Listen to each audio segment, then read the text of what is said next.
Hello, hello, my fellow sensitive people. Here again, your favorite tarot reader, the Oracle of Whimsy, first conceived in an ancient riverbed in a land far away from here. We hope that the rivers will return one day. People often ask what it's like to be the Oracle of Whimsy. Well, of all the incarnations, of all the hosts that I've occupied, I have to say that this one is the most fun because we have access to so many books in this generation. I don't have to go on long trips, long pilgrimages to go find some obscure book to read about whatever. I simply can go on Amazon.com and read it digitally on my iCloud. Now, people wanted me to do some more tuning in, and I'm happy to do it, about some of the stuff that's been going on in the world. And so I did another remote viewing last night, and the first remote I did focused on the Iranian situation. And again, I tried to put myself in the shoes of what it is to be Iranian leadership.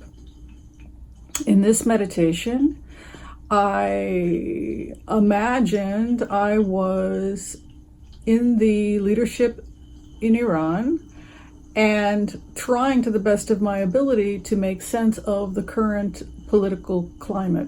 And this is how it feels to the person who is in leadership and is dealing with the current crisis.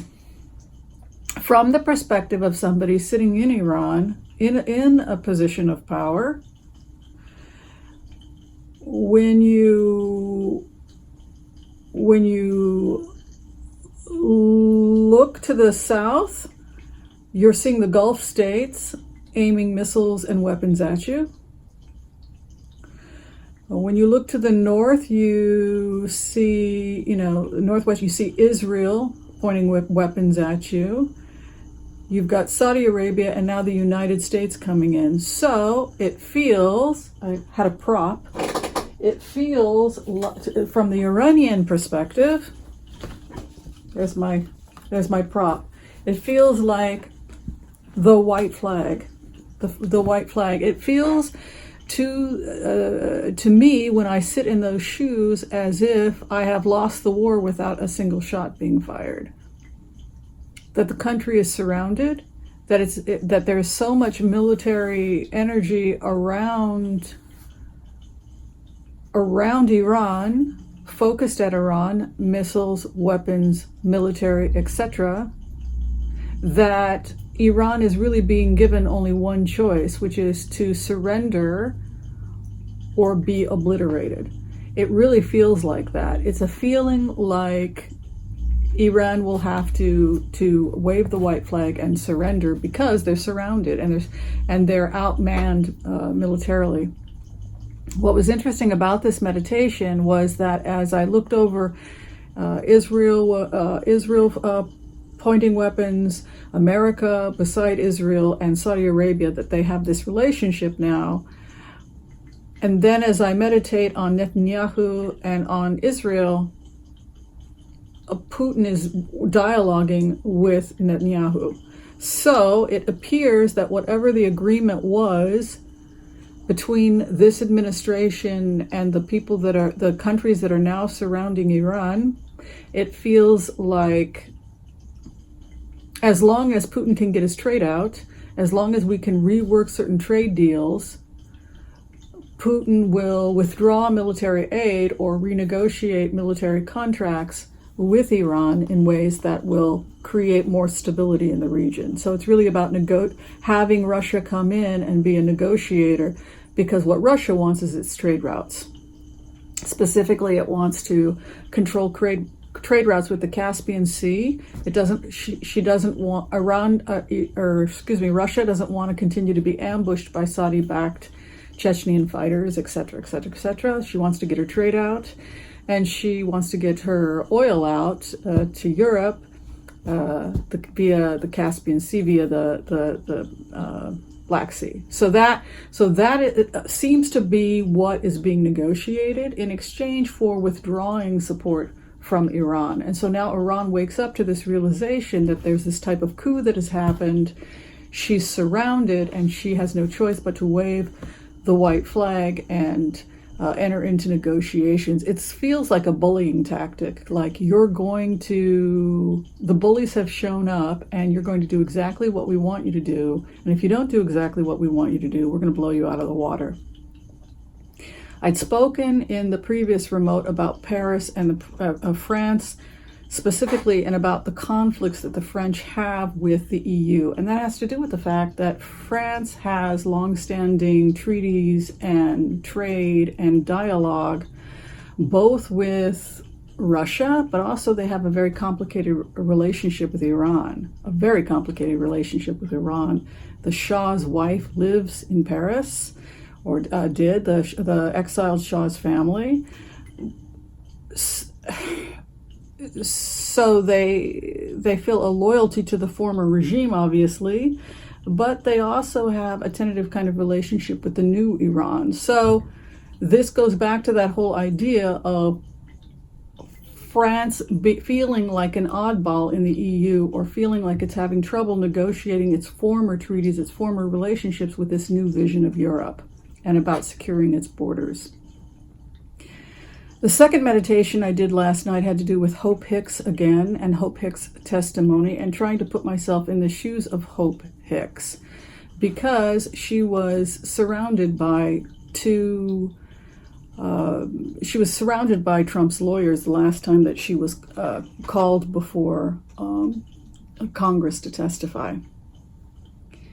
And it goes back to the meditation that I had a couple of months ago, where when I would try and get into the Mueller report and try and get into the controversies, I kept going back to Hope Hicks' testimony, the meeting on the plane, Don Jr., and now we're seeing the Senate subpoena Don Jr. and interviewed him privately, and then Hope Hicks was called in. So it seems like what the remote was picking up is that the Senate and Congress is fixated on this obstruction, and specifically Hope Hicks and what she witnessed, and Don Jr., and the dynamics of how the president may have obstructed justice. That seems to be the focus. So when I went into that energy, it felt like Hope Hicks had a lot of damning information that could potentially have really negative consequences for this president. And so his lawyers went in to basically gag Hope Hicks. So does Hope Hicks have the internal power and wherewithal to say, I don't want to be dominated like this? I don't know. She used to date Corey Lewandowski, is that correct? Who has a history of domestic violence. Like she has a history of dating men who are dominant, aggressive, and have previous history of domestic violence, which leads me to suspect that her persona is such that it's hard for her to defend herself against bullies or this aggressive male energy. So it comes in and it takes over her testimony, and then it appears as if she's in on it, but energetically it doesn't feel like she's in on it. It feels more like the president and his lawyers came in and took control of her and took control over the situation, and whether she wants this or not, that's what's happening. So, and I know she's going to be called back again. Let's go ahead and take a look at that.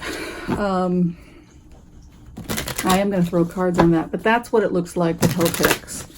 It looks like her testimony, she's a very dangerous witness for this president. It has to do with the obstruction, and I kept going back to Hope Hicks 3-4 months ago, and that may be why they brought in the president's lawyers to gag her. All right, let's take a look.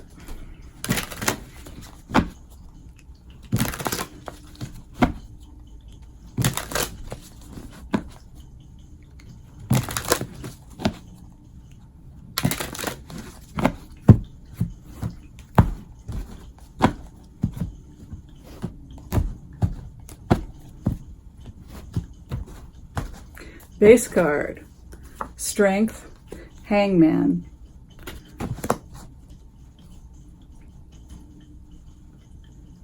she's going to get her personal power back. I think that, it's interesting because that's what I think about when I think about her history, and think about her sitting there with Trump's lawyers telling her what she can and can't say. I feel controlled. I feel dominated. I feel the way I did as a child, quite frankly. I feel this strong, aggressive male energy coming over, dominating the situation. And it's almost like a hostage situation. I don't feel like she's in control of her own life. I don't feel like she's in control of the messaging, and I don't feel that there's a desire for her own personal power to be retained. So, Strength card moving in with Hangman. She is going to do something that's going to give her power back. She may switch lawyers. She may get her own team of lawyers. Page of Cups is moving in, attempting to heal the situation. Conflict, wishes to negotiate.